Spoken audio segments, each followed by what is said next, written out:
ঈদের দিন দুর্দান্ত জয়ে সুপার 8-এ বাংলাদেশ। জয় পেলেই নিশ্চিত সুপার 8, হারলেই পড়তে হবে সমীকরণের মারপ্যাচে।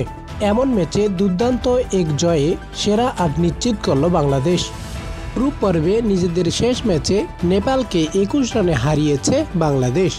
এই জয়ে 4 ম্যাচের 3 ম্যাচ জিতে 6 পয়েন্ট নিয়ে পয়েন্ট টেবিলে 2 নম্বরে থেকে সুপার 8-এ জায়গা করে নিল টাইগাররা। সোমবার 17 জুন সেন্ট ভিনসেন্টে টসে জিতে বাংলাদেশকে ব্যাটিংয়ে পাঠায় নেপালের অধিনায়ক রোহিত পোরাল। টসে হেরে ব্যাট করতে নেমে নেপালের বোলারদের তোপের মুখে ব্যাটিং বিপর্যয়ে পড়ে বাংলাদেশ।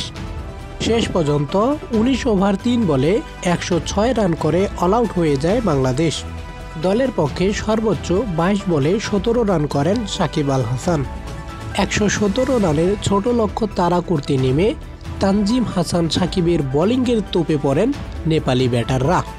দলীয় 26 রানের মধ্যে 5 উইকেট হারিয়ে বিপর্যয়ে পড়ে নেপাল। এই 5 উইকেটের মধ্যে একাই 4 উইকেট নিয়ে নেপালের ব্যাটিং লাইনকে ধসিয়ে দেন তানজিম সাকিব। এরপর কুশাল মোল্লা ও দীপেন্দ্র সিং লড়াই চালিয়ে যান নেপালের পক্ষ থেকে। তবে টাইগার বোলারদের নিয়ন্ত্রিত বোলিংয়ে 19 ওভার 2 বলে 85 রানে অল আউট হয়ে যায় নেপাল। কুশাল 40 বলে 27 রান করেন এবং দীপেন্দ্র 31 বলে 25 রান করেন। বাংলাদেশের পক্ষে তানজিম সাকিব 4টি ও মোস্তাফিজুর রহমান নেন 3টি উইকেট।